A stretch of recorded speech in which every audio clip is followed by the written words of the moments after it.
You are going to school. You are going to the school. But what's the difference between the two sentences? That means school versus the school. Do you know? You are going to school. That means you are a student.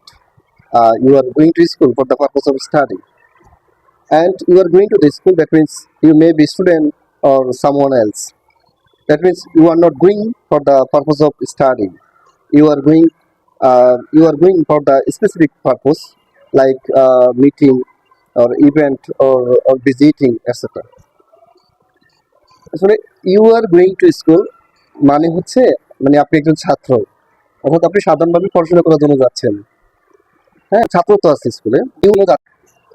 You are going to the school মানে মানে আপনি ছাত্র হতে পারেন, ছাত্র নাও হতে পারেন। মানে আপনি কোনো ছাত্র হলেও আপনি বিশেষ উদ্দেশ্যে, অর্থাৎ সাধারণভাবে পড়াশোনা করার জন্য যাচ্ছেন না, আপনি বিশেষ উদ্দেশ্যে যাচ্ছেন, অর্থাৎ তার সাথে দেখা করার জন্য, অথবা ভিন্ন কোনো কাজে, অথবা কোনো খেলাধুলায় অংশগ্রহণ করার জন্য ইত্যাদি। অথবা আপনি অভিভাবক হতে পারেন, অথবা আপনি কোনো ভিজিটর হতে পারেন, স্কুল দেখার জন্য যাচ্ছেন। আশা করি বিষয়টা ক্লিয়ার করতে পেরেছি।